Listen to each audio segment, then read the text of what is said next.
भारत में लोग हेलमेट नहीं पहनेंगे, लेकिन फोन पर कवर और स्क्रीन गार्ड जरूर लगाएंगे। चाहे अपना सर फूट जाए, लेकिन मोबाइल को कुछ नहीं होना चाहिए। लड़की, डॉक्टर साहब मेरा बेटा बाइक से गिर गया। डॉक्टर, मैं हिंदी में अच्छा नहीं हूँ, कृपया मुझे अंग्रेजी में बताओ। लड़की, मेरा लौंडा गिरौंडा हीरो होंडा ब्रोकन हड्डी, कर दे पट्टी।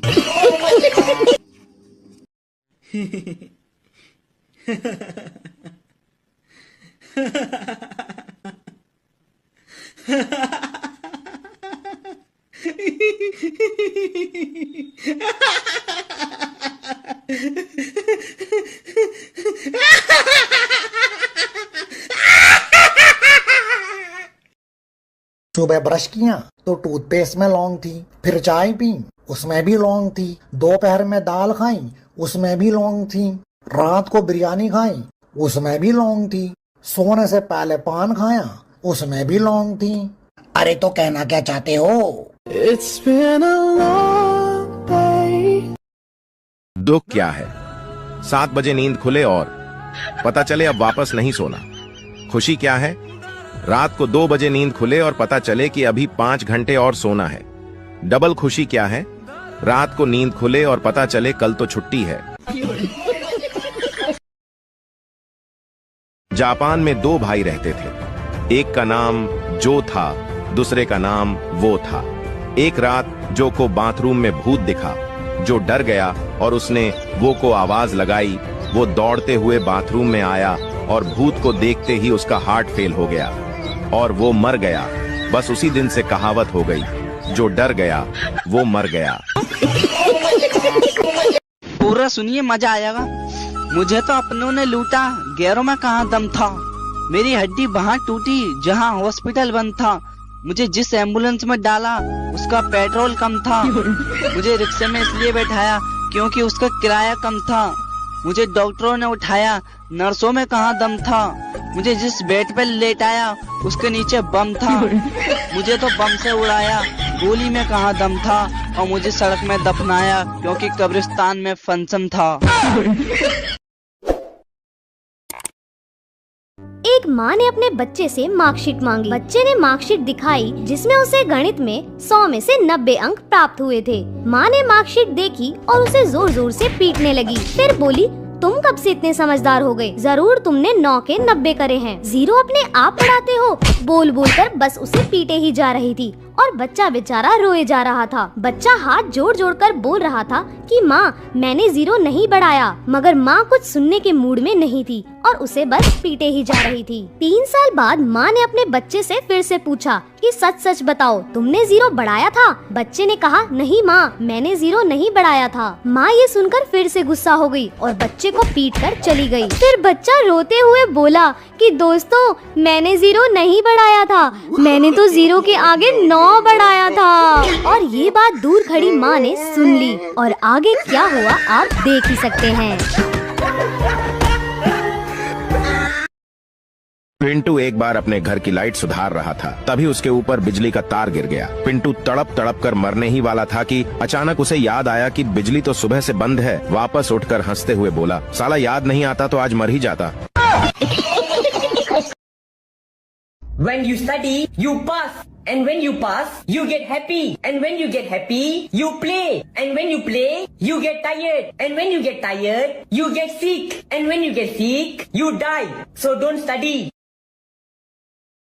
होली पर इतने भी पुराने कपड़े मत पहन लेना कि कोई रंग लगाने की बजाय रोटी देकर चला जाए।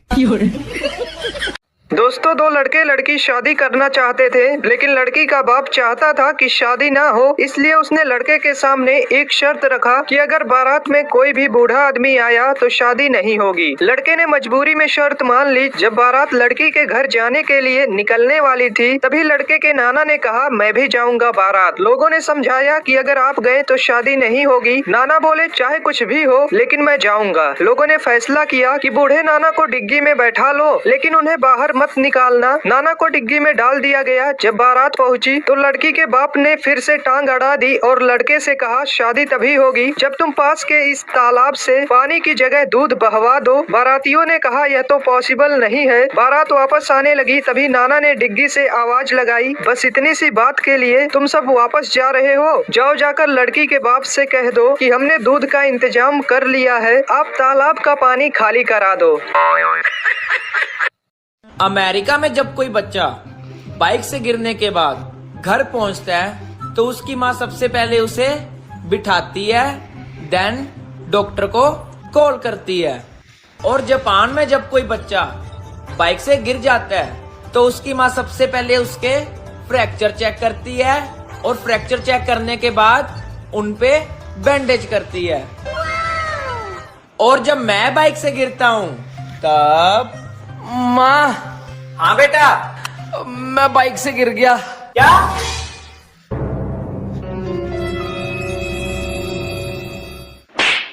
और तेज चला बाइक।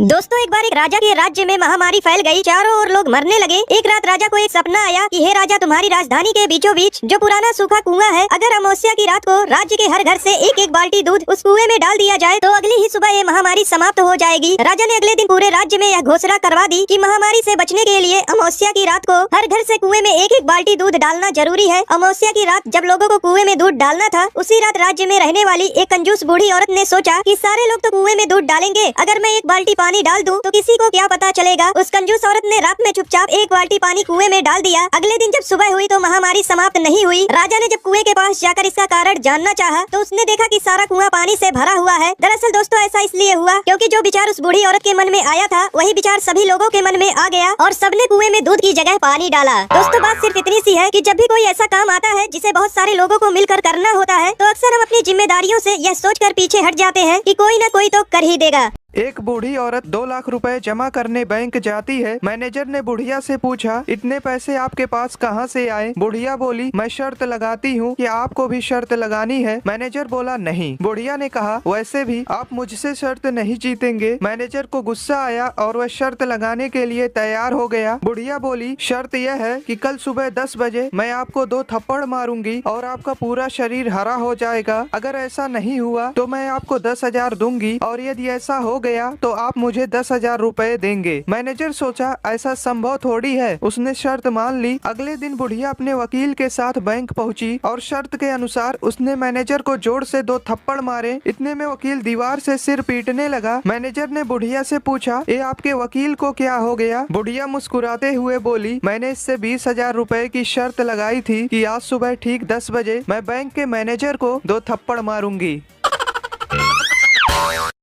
एक रात एक चोर एक घर में घुसा। दरवाजा खोला तो एक बूढ़ी औरत सो रही थी। खटपट की आवाज से उसकी आंखें खुल गईं। चोर घबरा गया, लेकिन बुढ़िया बोली, डरो मत बेटा, लगता है किसी मजबूरी के कारण तुम ऐसा काम कर रहे हो। कोई बात नहीं, अलमारी में एक तिजोरी है, उसमें का सारा पैसा और गहना तुम चुपचाप ले जाना, लेकिन पहले मेरे पास आकर बैठो। मैंने अभी अभी एक सपना देखा है, वह सुनकर जरा मुझे उसका मतलब तो बता दो। चोर बुढ़िया की बातों में आ गया और चुपचाप जाकर उसके पास बैठ गया। बुढ़िया ने कहा, बेटा, मैंने देखा कि मैं एक जंगल में खो गई हूँ। तभी एक कौवा मेरे पास आया और उसने 3 बार जोर जोर से बोला, पिंटू पिंटू पिंटू। बस फिर सपना खत्म हो गया और मेरी आंखें खुल गईं। जरा बताओ इसका क्या मतलब हुआ? चोर सोचने लगा। इतने में बुढ़िया का बेटा पिंटू अपना नाम जोर जोर से सुनकर उठ गया और अंदर आकर चोर को जमकर पीटा। बुढ़िया बोली, बस करो, अब मत मारो। चोर बोला, नहीं नहीं, मुझे और मारो, ताकि मुझे आगे से याद रहे कि मैं एक चोर हूँ, सपनों का मतलब बताने वाला नहीं। CBSE, UPSC, दिन में सोडा, रात को लस्सी, ICSE, NTSE, गोल करेंगे रोनाल्डो मेसी। बोर्ड एग्जाम में होने वाली है सारे बच्चों की ऐसी की तैसी। चिंता ता चिता चिता चिंता ता ता। एक अमीर लड़की को स्कूल में गरीब परिवार पर निबंध लिखने को कहा गया। जरा गौर फरमाइए, लड़की ने क्या लिखा। एक गरीब परिवार था, पिता गरीब, माँ गरीब, बच्चे गरीब। परिवार में 4 नौकर थे, वो भी गरीब। स्कॉर्पियो कार थी, वो भी टूटी हुई थी। उनका गरीब ड्राइवर बच्चों को उसी टूटी कार में स्कूल छोड़ के आता था। बच्चों के पास पुराने एप्पल iPhone 8 मोबाइल थे। बच्चे हफ्ते में सिर्फ 3 बार ही ताज होटल में खाना खाते थे, बाकी दिन घर पर ही खाते थे। घर में सिर्फ 2 ही एसी थे और वो भी सेकेंड हैंड। सारा परिवार बड़ी मुश्किल से ऐश कर रहा था।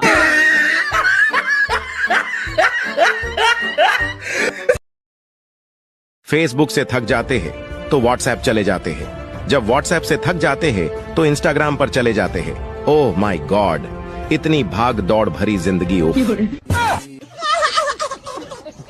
एक लड़की जा रही थी, उसका पेन गिर गया। एक लड़का उसका पेन उठाकर दिया और बोला, आपका नाम? लड़की बोली, पिता के पहले और माता के बाद लगाते हैं वही है मेरा नाम। आप बताओ लड़की का क्या है नाम? ये बड़ी अच्छी बात कही आप। इंग्लिश की क्लास में गोलू लेट पहुंचा। English teacher, Golu why are you so late? Golu, madam वो ना। Teacher, Golu speak in English. Golu, madam my car was फसिंग इन कीचड़, नो हिलिंग नो डुलिंग, ओनली भुर्र भुर्र करिंग। सोचा था 2 शादियां करूंगा, एक पीटेगी तो दूसरी बचाएगी। रात को सपना देखा, एक ने पकड़ रखा था, दूसरी पीट रही थी। दोस्तों, एक कसाई के घर चूहा, कबूतर, मुर्गा और बकरा रहते थे। एक दिन कसाई चूहा पकड़ने के लिए एक चूहादानी ले आया। जब चूहे को यह बात पता चली तो वह भागा भागा कबूतर के पास गया और बोला, बहन मेरी मदद करो, कसाई चूहादानी लाया है, उस चूहेदानी को कहीं दूर फेंक आओ। कबूतर बोली, चूहेदानी से मुझे क्या खतरा, मैं क्यों फेंकूं? अब चूहा मुर्गे के पास गया। मुर्गा हंसकर बोला, ये तो मेरी समस्या नहीं है, तुझे खतरा है, तू जाकर फेंक। बेचारा चूहा दौड़ते हुए बकरे के पास गया। बकरा बोला, चूहेदानी में मैं थोड़ी फंसने वाला, मैं ऐसा बिल्कुल नहीं करूंगा। निराश होकर चूहा अपने बिल में चला गया। रात को अचानक खट की आवाज आई। कसाई की बीवी को लगा कि चूहा चूहेदानी में फंस गया है। वह चूहेदानी के पास जा रही थी, अचानक उसे सांप ने काट लिया। कसाई अपनी बीवी को वैद्य के पास ले गया। वैद्य बोला, इसे कबूतर का सूप पिलाओगे तो ठीक हो जाएगी। कसाई ने कबूतर का सूप बनाकर अपनी बीवी को पिला दिया। उसकी बीवी ठीक हो गई। कसाई ने अपनी बीवी के ठीक होने की खुशी में मुर्गे को काटा और खा गए। जब पड़ोसी को पता चला कि उनकी पत्नी ठीक हो गई है तो सब पार्टी मांगने घर आए और कसाई ने पार्टी में बकरा बनवा दिया। दोस्तों, यह वही कबूतर, मुर्गा और बकरा थे जो चूहे के मुसीबत के समय में उसका साथ देने के बजाय उसका मजाक उड़ा रहे थे, क्योंकि उन्हें सिर्फ यही लगता था कि यह सिर्फ चूहे की प्रॉब्लम है, न कि मेरी। एक पिता अपनी बेटी के लिए लड़का देखने गया। उन्होंने लड़के के पिता से पूछा, छोरो काई करे है? लड़के के पिता ने कहा, सीए है। उन्होंने पूछा, छोरा की बहन काई करे है? पिता ने कहा, वाह भी सीए है। उन्होंने फिर पूछा, छोरा की माँ काई करे है? पिता ने कहा, वाह भी सीए है। उन्होंने फिर पूछा, अरे वाह, सब सीए है, मतलब आप भी सीए ही होंगे? लड़के का पिता, ना ना, मैं तो घाघरा ब्लाउज कटिंग करूं, ये सब लोग सीए हैं।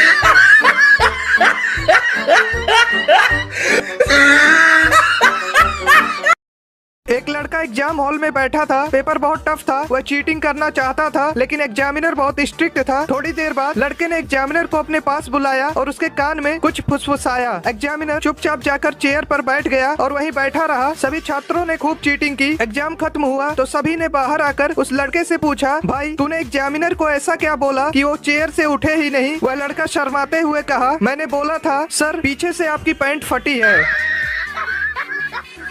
एक तरफ पूरा प्लेबॉय समाज डरा हुआ है तो दूसरी तरफ धोखा खाया पूरा एक समाज खुशी मना रहा है। तो एक कहानी है मुजफ्फरनगर की, जब एक लड़का और एक लड़की रिलेशनशिप में आते हैं। जिंदगी में खुशी के पल पिरोकर एक दूसरे के दिन हसीन बनाते हैं। भरोसा एक ऐसी चीज है जिसका कोई सर्टिफिकेट नहीं होता, इसलिए विश्वास करके एक दूसरे को गले लगाते हैं। पर एक दिन खिड़की से एक परिंदा एक आगाज लेकर आता है जिसे पढ़कर उस लड़की का दिल एकदम टूट जाता है। खुदगर्जी की चिट्ठी पढ़ती है जिसमें लिखा होता है कि मेरे घर वालों ने मेरी शादी कहीं और तय कर दी। पर वो कहती है कि सुनो, हम मना लेंगे, तुम्हारे घर वाले ही तो है, समझा देंगे। पर लड़का कुछ बहाने बनाने के बाद साफ मना कर देता है। तो लड़की सवाल करती है, ये बात तुम्हें तब याद नहीं आई जब तुम मेरा जिस्म नोच रहे थे? तो लड़का गुस्सा होकर कह देता है कि देखो, इसमें दोनों की मंजूरी थी। पर लड़की कहती है कि मंजूरी इसलिए थी क्योंकि तुम मुझसे शादी करने वाले थे। लाखों बार ना सुनने के बाद लड़की एक प्लान बनाती है और उसे मिलने बुलाती है और दोनों मिलकर ये डिसाइड करते हैं कि एक आखिरी बार हम बिस्तर होंगे। और रूम में पहुंचने के बाद जब उनके बीच ये सब शुरू होता है तो लड़की नीचे जाकर उसका काट देती है। उसने सही किया या गलत ये कमेंट्स में जरूर बताना। बाकी भेज दो अपने सभी प्लेबॉय दोस्तों को ये भी। तुम्हें पता है एक जेंटलमैन कौन होता है? जो तुम्हारी बकवास बातें भी बड़े गौर से सुने, जो तुम्हारा रंग रूप दौलत देखकर नहीं, तुम्हारी मासूमियत देखकर तुम्हें प्यार करे, जो तुम्हारी बिना फिल्टर वाली फोटो की भी तारीफ करे और जब तुम इनसिक्योरिटीज हो तो इग्नोर नहीं क्लियर करे। जिसे तुम्हारे जिस्म से नहीं बालों से खेलना पसंद हो, जो तुम्हारी मर्जी के बगैर तुम्हें उस नज़र से देखे भी ना, भले ही तुम्हारी आंख खुली हो या बंद हो, जो तुम्हें भले ही कितना भी प्यार करता हो लेकिन अपनी माँ को हमेशा प्रायोरिटी दे, जो महंगे महंगे गिफ्ट्स भले ही ना दिलाए लेकिन तुम्हारे पीरियड्स में तुम्हें एक चॉकलेट जरूर ला कर दे, जो भले ही तुम्हारी गलतियों पे तुम्हें डांटे लेकिन दूसरों के आगे बहुत रिस्पेक्ट से बात करे, जिसके पास ऑप्शंस भले ही कितने हो लेकिन वो हमेशा सिर्फ तुम्हें ही चुने, जो तुम्हारे आगे रोने से बिल्कुल ना शर्माए और उसे देखकर जब तुम रो दो तो वो चुप हो जाए। और अगर ऐसा लड़का तुम्हें मिले तो उसका साथ कभी मत छोड़ना। भारत पाकिस्तान के बीच जो लड़ाई हुई उसमें कुछ भी अच्छा नहीं हुआ, लेकिन एक चीज जो अच्छी हुई वो ये हुई कि हमें पता चल गया हमारे देश के लिए कौन कौन वफादार है। इस 6 दिन की लड़ाई में भारत के हर नागरिक ने इंडियन आर्मी का बहुत साथ दिया, पर एक सेक्शन और था ऐसा जिसने पूरे भारतीयों का साथ दिया, वो थे हमारे इन्फ्लुएंसर्स। हाँ, इस लड़ाई में हमारी इंडियन मीडिया ने काफी झूठी खबरें फैलाई, लेकिन अगर हमारे इन्फ्लुएंसर्स नहीं होते तो हम भी पाकिस्तान की तरह झूठी बातों में उलझ कर रह जाते। लोगों ने मीडिया से ज्यादा वीडियो क्रिएटर्स की सुनी। लिटरली पाकिस्तानी एक्टर्स हारने के बाद भी विक्ट्री परेड निकाल रहे हैं, पर हमारे एक्टर्स तो सारे चुप रहे और कुछ इन्फ्लुएंसर्स भी चुप रहे ताकि उनकी ऑडियंस न चली जाए, पर जो बोले उन्होंने हमें एक हौसला दिया और ऐसे वक्त में हिंदू मुस्लिम करने से रोका। एक नया फोन लेकर उसकी अनबॉक्सिंग वीडियो बना देना, चाची को साड़ी दिला देना या फिर वीडियो कॉल पे एक दूसरे को गाली दे देना। अगर तुम्हारी नजर में कंटेंट इसे कहते हैं तो जाकर प्यार से फॉलो करो। पर चलो आओ थैंक्स बोलते हैं उन लोगों को जिन्होंने ऐसे वक्त में हमारे देश का साथ दिया। कमेंट्स में उस इन्फ्लुएंसर को, उस वीडियो क्रिएटर को टैग जरूर करना जिसने आपको सबसे ज्यादा होप, जिसकी वीडियो आपने सबसे पहले देखी और जिसने आपको सही इन्फॉर्मेशन दी। भेज दो सबको ये वीडियो। एक बच्चे का जन्म होने वाला था। जन्म से कुछ समय पहले बच्चा भगवान से बोला, हे प्रभु, मैं इतना छोटा हूँ, खुद से कुछ कर भी नहीं पाता, भला मैं पृथ्वी पर कैसे रहूंगा, मुझे कहीं नहीं जाना, मुझे अपने पास ही रहने दीजिए। भगवान बोले, हे बालक, मैंने तुम्हारे लिए एक फरिश्ता चुना है, वो तुम्हारे लिए मुस्कुराएगा भी और तुम्हारा ख्याल भी रखेगा। बच्चा बोला, जब लोग मुझसे बात करेंगे तो मैं समझूंगा कैसे, मुझे तो उनकी भाषा भी नहीं आती। भगवान बोले, तुम्हारा फरिश्ता तुमसे मधुर शब्दों में तुमसे बात करेगा, वो तुम्हें चलना, बोलना और प्रार्थना करना भी सिखाएगा और वो तुम्हें सभी बुरे लोगों से बचाएगा, भले ही उसकी जान ही क्यों न चली जाए। इस बीच पृथ्वी से किसी के कराहने की आवाज सुनाई दी। बच्चा समझ गया कि अब उसे जाना होगा। बच्चा बोला, हे ईश्वर, मेरे जाने का समय हो गया है, कृपया करके मुझे उस फरिश्ते का नाम बता दीजिए। भगवान बोले, तुम नाम जानकर क्या करोगे, बस इतना जान लो, तुम पृथ्वी पर उसे माँ कहकर बुलाओगे तो बस अपनी प्यारी माँ के लिए एक लाइक करके सब्सक्राइब कर दो। दोस्तों 3 लड़के थे, तीनों ने मिलकर एक बॉल खरीदी जिसकी कीमत 30 रुपए थी। तीनों ने 10-10 रुपए मिलाकर 30 रुपए दुकानदार को दिए और वो दुकान से जाने ही वाले थे, तभी दुकानदार को याद आया कि बॉल तो सिर्फ 25 रुपए की है। दुकानदार ईमानदार था, उसने तुरंत अपने नौकर से 5 रुपए लौटाने को कहा। जब नौकर ने 5 रुपए वापस किए तो तीनों लड़कों ने खुश होकर 2 रुपए टिप उस नौकर को दिए और 1-1 रुपए आपस में बांट लिए। कुछ देर बाद एक लड़का कहने लगा कि हमने तो 9-9 रुपए खर्च किए हैं, इसलिए बॉल की कीमत हुई 27 रुपए और फिर 2 रुपए नौकर को टिप दिए, मतलब हुए 29 रुपए, लेकिन हमने तो टोटल 30 रुपए दिए थे। आखिर 1 रुपया कहाँ गया? दोस्तों अगर आप समझ गए हैं कि 1 रुपया कहाँ गया तो जरूर बताइए और अगर इसका सही जवाब जानना चाहते हैं तो कमेंट बॉक्स में पिन है।